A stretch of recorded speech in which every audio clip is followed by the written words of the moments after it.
Here's how to download and install WhatsApp on your PC or laptop. So this lets you send and receive messages and make calls from your computer, which is convenient when working.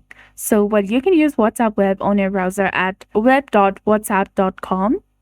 It's not as good as the app because you can't make calls there. This guide focuses on getting the app. So first, go to the search bar at the bottom of your computer and type in Store or Microsoft Store and open it. Use the search bar in the top and search for WhatsApp. Click on the application as soon as it appears and then tap on Install. Once it is downloaded and installed on your computer, tap on Open. Tap on Login and log into your specific account. Open the WhatsApp on your phone and follow the instructions to link your device by scanning the QR code.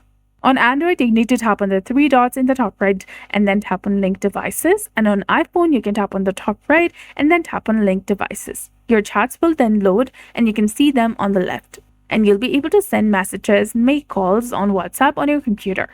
So that's it. I hope you found this video helpful. If you did, please like, share, and subscribe.